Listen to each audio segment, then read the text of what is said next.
അപ്പം നമ്മുടെ അമ്മ ഇവിടെ മാങ്ങച്ചാർ ഉണ്ടാക്കിക്കൊണ്ടിരിക്കുകയാണ് കേട്ടോ. അതിൽ വെളിച്ചെണ്ണയോ എന്തെങ്കിലും വെള്ളമോ ഒന്നും ചേർത്തിട്ടില്ലല്ലോ അമ്മ? ഒന്നും ചേർത്തിട്ടില്ല. Okay okay. അപ്പം നമ്മളെ മാങ്ങ അച്ചാറാണ് കേട്ടോ. എനിക്ക് ഭയങ്കര ഇഷ്ടമുള്ള അച്ചാറാണ്. ആ പറഞ്ഞോ. മുളക് പൊടി, കായപ്പൊടി, ഓക്കെ, ഉലുവാപ്പൊടി, ഉപ്പുപൊടി, കരിവേപ്പില. ഇത്രയും കാര്യങ്ങൾ ഇട്ടിട്ട് നല്ലോണം ഇങ്ങനെ മിക്സ് ആക്കണം അല്ലേ? മിക്സ് ആക്കി എത്ര നേരം മിക്സ് ചെയ്യണം? ഒരു ശകലം നേരം മിക്സ് ചെയ്തിട്ട് ശകലം നല്ലെണ്ണ എടുത്ത് വെളുത്തുള്ളിയും കടുകും കൂടെ പൊട്ടിച്ച് കരിവേപ്പിലയും കൂടെ മൂപ്പിച്ച് ചുമന്നുള്ളിയും കൂടെ മൂപ്പിച്ച് ഇതിനകത്ത് ഇടുക. അതെ അല്ലേ? സാധാ എണ്ണയ്ക്ക് പകരം നമ്മളിവിടെ നല്ലെണ്ണയാണ് 1 സ്പൂൺ അല്ലേ എടുത്തിട്ടുള്ളൂ? 1 സ്പൂൺ നല്ലെണ്ണ. അത്രയും മതി. അപ്പം അധികം എണ്ണ ഇല്ല ഇതിൽ കേട്ടോ. നമ്മൾ മറ്റേ നാരങ്ങയുടെ വീഡിയോ ഇട്ടിട്ട് എല്ലാവർക്കും ഭയങ്കര ഇഷ്ടമായിട്ട് കുറേ കമൻസ് ഒക്കെ വന്നായിരുന്നു. അമ്മയും എല്ലാവർക്കും ഇഷ്ടമാണെന്നൊക്കെ പറഞ്ഞായിരുന്നു കേട്ടോ. മാങ്ങാച്ചാർ ഉണ്ടാക്കാം, എല്ലാവരും ഇതുപോലെ ചെയ്ത് നോക്കൂ, നല്ലതാണ്. അപ്പം നമ്മളിന്ന് ഉണ്ടാക്കാൻ പോകുന്നത് മാങ്ങച്ചാറാണ് കേട്ടോ. അപ്പോൾ അതിന് വേണ്ടിയിട്ടുള്ള ഇൻഗ്രീഡിയൻസ് ഒക്കെ ചേർത്തിട്ടാണ് അമ്മ ഇവിടെ ഇങ്ങനെ മിക്സ് ചെയ്ത് വെച്ചേക്കുന്നത് കേട്ടോ. ഇത്രയും കാര്യങ്ങൾ നേരത്തെ പറഞ്ഞതുപോലെ എല്ലാം റെഡിയാക്കി വെക്കുക. ചെറിയ സൈസിൽ വേണം അരിയാനായിട്ട് അല്ലേ?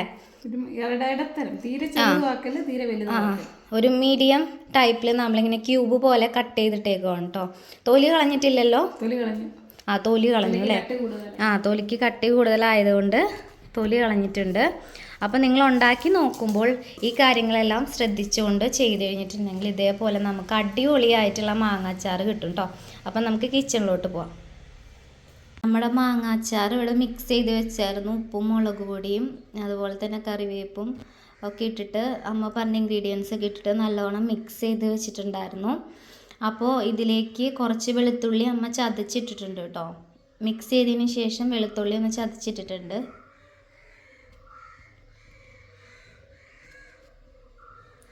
ഒരു 4-5 വെളുത്തുള്ളിയാണ് ചതച്ചിട്ടിട്ടുള്ളത്. 4-5 അല്ലി വെളുത്തുള്ളി കേട്ടോ. ഇവിടെ ചീഞ്ചട്ടിയിൽ എണ്ണ വെച്ചിട്ടുണ്ട്. ഇത് നല്ലെണ്ണയല്ലേ? നല്ലെണ്ണ ഒഴിച്ചിട്ടുണ്ട്. അതിലേക്ക് നമ്മൾ കുറച്ച് കടുക് ഇട്ട് കൊടുക്കുകയാണ് കേട്ടോ. നമുക്ക് ആവശ്യത്തിന് വേണ്ടിയുള്ള കടുക് നമ്മൾ ഇതിലേക്ക് ഇട്ട് കൊടുക്കുകയാണ്. അപ്പോൾ കടുക് പൊട്ടുന്ന വരെ നമ്മൾ വെയിറ്റ് ചെയ്യണം.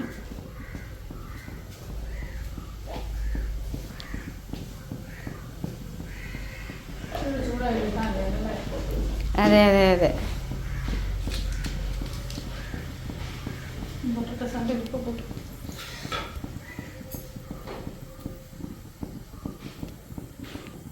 നമ്മുടെ കടുക് പൊട്ടി വരുന്നുണ്ട്. അയ്യോ, അപ്പം ഞാനിവിടെ നിന്ന് വിടും അടുത്ത ഇൻഗ്രീഡിയൻ്റ് ഇടുമ്പോൾ. കടുക് പൊട്ടി തീർന്നു കഴിഞ്ഞിട്ടുണ്ടെങ്കിൽ നമ്മൾ അയ്യോ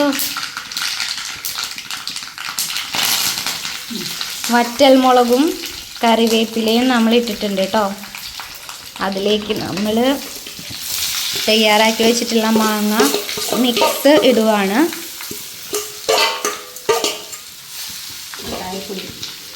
എന്നിട്ട് കുറച്ച് കായപ്പൊടിയും ആഡ് ചെയ്ത് കൊടുക്കാം കേട്ടോ.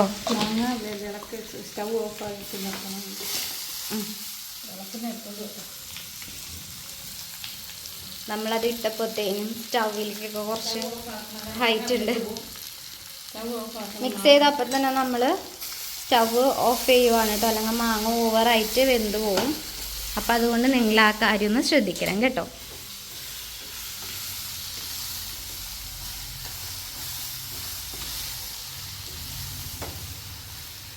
നല്ലോണം ഇങ്ങനെ മിക്സ് ചെയ്ത് കൊടുക്കുക അല്ലേ?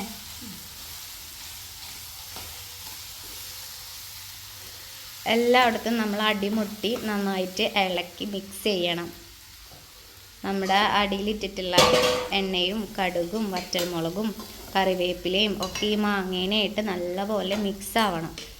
അത് മാങ്ങ അച്ചാർ റെഡി ആയിട്ടുണ്ടെന്നാണ് നമ്മുടെ അമ്മ പറയുന്നത് കേട്ടോ. അപ്പം അമ്മ ഫ്ലെയിം ഓഫ് ചെയ്തിട്ടുണ്ട്. നമ്മളിങ്ങനെ കുറേ നേരം ഒത്തിരി നേരം ഇങ്ങനെ ഒന്ന് വഴറ്റിക്കൊണ്ടിരുന്ന് കഴിഞ്ഞാൽ നമ്മളെ മാങ്ങ ഓവർ കുക്കായി പോകും.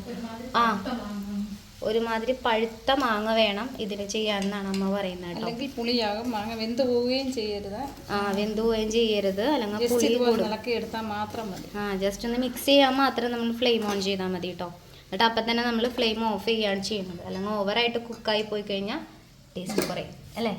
അപ്പം നമ്മുടെ ഇന്നത്തെ വീഡിയോ ഇത്രയേ ഉള്ളൂ. അപ്പം മാങ്ങാച്ചാറിൻ്റെ റെസിപ്പി ആയിരുന്നു ഒന്ന് ഷെയർ ചെയ്തിട്ടുണ്ടായിരുന്നത്. അപ്പോൾ എല്ലാവർക്കും ഈ വീഡിയോ ഇഷ്ടമായിട്ടുണ്ടെങ്കിൽ എന്തായാലും ലൈക്ക് ചെയ്യണം, ഷെയർ ചെയ്യുക, അതുപോലെ തന്നെ സബ്സ്ക്രൈബ് ചെയ്യുക. ബൈ.